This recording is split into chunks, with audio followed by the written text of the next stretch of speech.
Outer Wilds was recommended to me by one of my viewers. The name was familiar to me, but I had no idea what the game is about. One look at a trailer was enough to spark my interest. I mean, it's a beautiful game where the story is the main driving force, and I absolutely love that. Ultrawide is supported natively here and it looks great. Both 32:9 and 21:9 work without issue. Outer Wilds starts by telling you that the game is played best with a gamepad. This is when I decided to give my PS4 controller a try. You can even set up the button prompts to PlayStation layouts, which is really nice. The thing is, I also knew that most of the game will be spent moving in first person, and say what you will about gamepads, but when it comes to first person controls, nothing can come close to a keyboard and mouse combo. Luckily for me, I didn't have to pick. I could have the best of both worlds. So my initial plan was to use both dynamically. However, as soon as I boarded my spaceship and flew into outer space, I tried both options and realized that I find the keyboard and mouse option to be just as good for the spaceship controls. The only drawback is that you cannot use limited thruster speeds on your keyboard. On the gamepad, you can squeeze the trigger less and the ship will react by giving you a tiny bit of momentum, whereas the keyboard,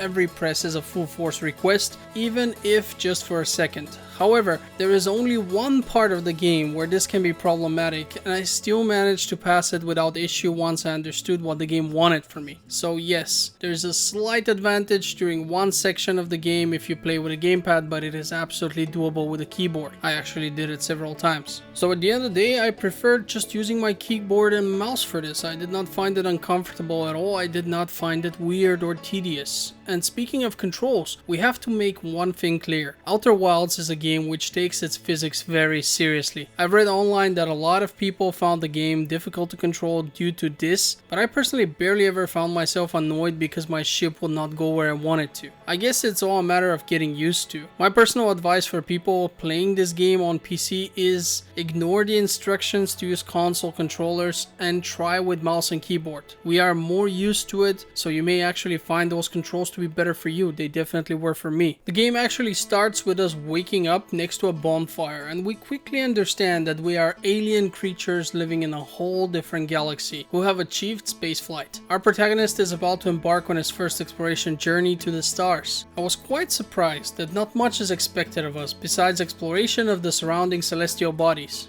That's pretty much it. As we run around our village, we get to practice doing random stuff, which doubles as tutorials and prepares us for more hazardous things that await us when we fly out. First impressions matter, so I immediately noticed the nice graphics, which, while not too advanced, really worked for this game. The thing that stunned me almost immediately was that the music is excellent, however. There wasn't a single bad song, which is really rare. However, I did also notice that nothing is voice acted, but given the fact that this is a small independently developed title, I was willing to forgive it. In addition to that, the text which we were expected to read was always written quite well and rarely offered more information than I really wanted to know at that point. Most of the time, I genuinely enjoyed reading the many messages left all over the galaxy by a race which preceded ours and was dead for many years now. One thing did irritate me a lot at the start of the game. All the inhabitants of our planet were referring to each other as they, so my woke alarm was already ringing, but luckily this time it did so prematurely. The thing is, we are an alien species,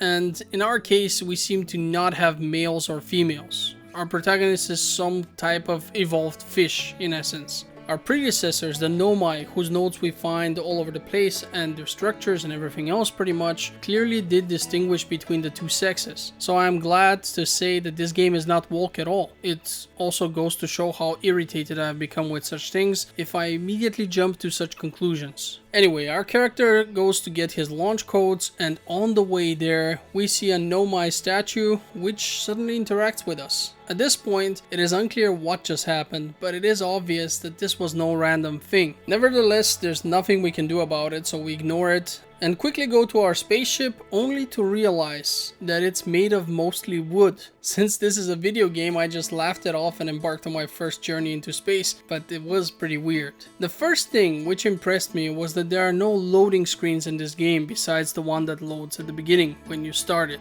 You leave one planet, go to another without any loading screens at any point. It's awesome. When it comes to picking a place to explore, there aren't that many options at first glance. In total, there are 5 planets in our galaxy. There's the sun as well, but we obviously can't land there. Don't ask how I know this. Let's just call it involuntary solar exploration attempt. But as mentioned, at first glance, there aren't that many places. However, upon closer inspection, we realize that there are satellites, space stations, and other anomalies which we can explore sooner or later. The game features a handy autopilot function. However, you have to keep in mind that it will try to beeline for the given target. So make sure the sun isn't between you and your target. That's all I'm saying. I picked a planet which spins around another one while they periodically exchange sand. This was something that impressed me. Essentially, one starts without sand while the other one is covered in it. As the time passes, more sand gets transferred over the empty planet, while the sandy one loses it and exposes structures and other points of interest which were buried before. The mechanic is very cool and is both creative as well as technically challenging, especially since there are caves to explore, and as the sand rises, you risk being covered in it and dying in there. This brings us to my second point of critique: timers. This game has a bunch of them. You have limited air supply as well as limited fuel for your thrusters, and above all, there are other timed mechanics such as the sand I've mentioned earlier. And while you can on very rare occasions recover your fuel and air, other mechanics such as the sand cannot be circumvented. If you stay too long in the air that is initially empty of sand, you will get buried.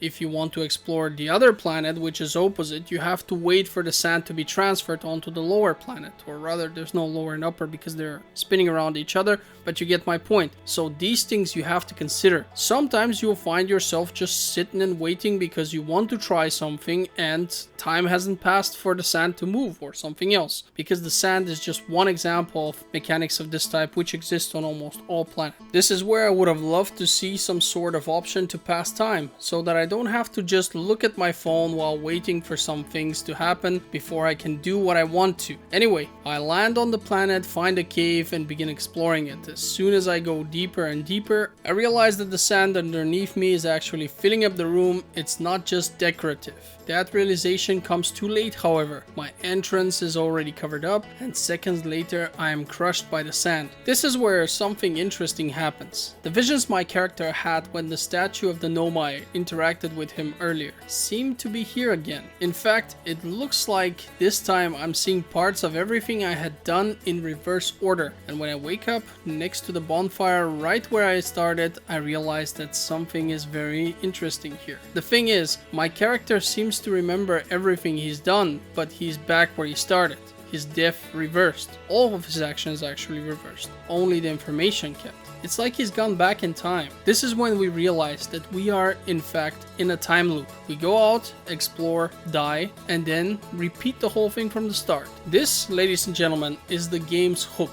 And boy, did it hook me hard. I love stories about time travel. Anomalies and all kinds of paradoxes attract me like, well, something attracts flies. And while I am usually the guy who complains if a story is not explicitly told to us, and gets upset when we are being told that it's out there but we have to find it, this is not exactly the case here. We are literally our character and we find things out as we go along, just as he does. We read messages left by the extinct alien race and try to reach new locations with the knowledge we gather from those messages. So at first I run around, get into some trouble and die quickly, but then came that one time when I did good and managed to stay alive. And after a bit over 20 minutes of gameplay, during this loop, I heard a beautiful song.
And again, Outer Wilds absolutely nails the music and atmosphere, so at times I would stop and just enjoy it. This was one of those. And as it ended and the sun went supernova before my eyes, my character basking in the gorgeous spectacle while the destructive force wiping everything away, him included, I just stood there and thought to myself, wow. At first, I wasn't sure if I hadn't done something that triggered this, so I paid attention and didn't do anything exceptional during my next loop. Yet still, there was the beautiful music, and soon after, the sun exploded yet again. So the plot was thickening. My character was stuck in this 22-minute loop. It would repeat over and over again, and no matter what I had done so far, it seemed to not fix this. Mind you, none of this is a spoiler. That's the core gameplay mechanic, and all of this had happened to me in less than 2 hours of gameplay. And it could have happened within 20 minutes had I played it differently. It's just that I got myself killed so quickly. Now the true task became clear to me. I had to find out what was happening, why it was happening, and if I could save myself somehow, and maybe those other people on my planet who I don't care about. This is also where some frustration came in. I spent the next 7 hours dying and trying again. The problem was that each loop seemed to give me very little to work with. The game kept its secrets hidden from me and barely gave me anything. We have a computer in our spaceship which would keep logs on everything we have learned, but the problem is that it would not give us enough in terms of hints. We're just told that there is more to be found at a certain location. The problem is that for someone like me who is not necessarily the best at figuring out puzzles, this simply wasn't enough. And while you could say that this is my fault, in some of the cases I'm willing to agree, there are other cases when I can say with absolute certainty that the solutions are so cryptic that I can hardly imagine how anyone could figure them out alone unless he has an IQ of 300 or something. In these 7 hours, I tried my best to do it on my own, and I was miserable. That was the point at which I decided to use a guide. I still used it only if I made no progress within a whole loop. So I was still trying to preserve the wonder of finding things on my own as much as possible, but the closer I got to the end of the game, the more dependent I became on the guide. And honestly, I don't regret using it because it brought back the fun. I was getting somewhere. I was unraveling the story and actually finding some cool places. In my opinion, the game should have some sort of hint system which should allow you to enable additional hints in the computer rather than just seeing there's more to discover here. I mean, this is not only insufficient, but was also misleading at times, because there were these occasions when it would tell me to discover something in one location, but the solution was actually at a completely different one. Yes, I learned something about that other location, but had I relied on the hint, I would have assumed that I'm supposed to wander over there for it. It just tells you there's more to discover at that location. It doesn't tell you that the information could be somewhere else, which by the way would have been just as bad. It should just straight out tell me you should go take a look at this planet for more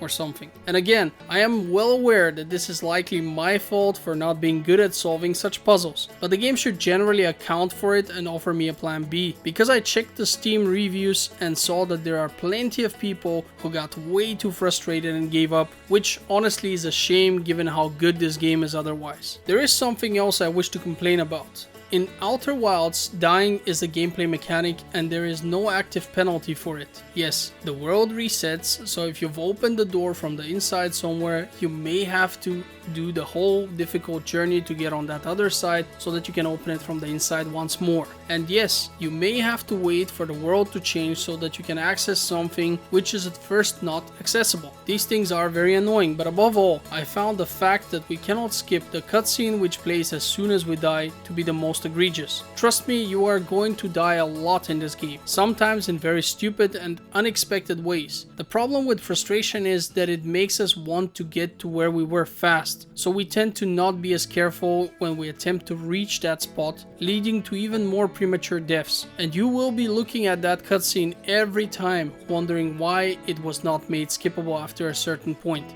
I suspect that it may actually hide a loading screen, but even then I would have preferred the good old loading bar in such a situation, because I feel like it might have been faster. Outer Wilds is a special game, and I can see why so many have fallen in love with it. The exploration can be so satisfying and rewarding, especially when you figure out the puzzle on your own. But then there are the times when you need to wait several minutes just to try something, only to make a small mistake during its execution and now find yourself having to wait a few minutes again before you can do another attempt. This happens a lot more than you think, by the way. It took me a while to accept that I'm simply not smart enough to beat this game on my own, but once I had realized this and taken steps to remedy it, I loved Outer Wilds. The story is really good and presents temporal anomalies in a way that simply makes sense. There's a lot of mystery, and the more you discover, the more you want to see how our protagonist will solve all of this. The DLC offers a lot more of what we came to know and love from the main game, but also more of the negative things I've mentioned before. There were, again, certain parts of it which I would have never been able to figure out on my own,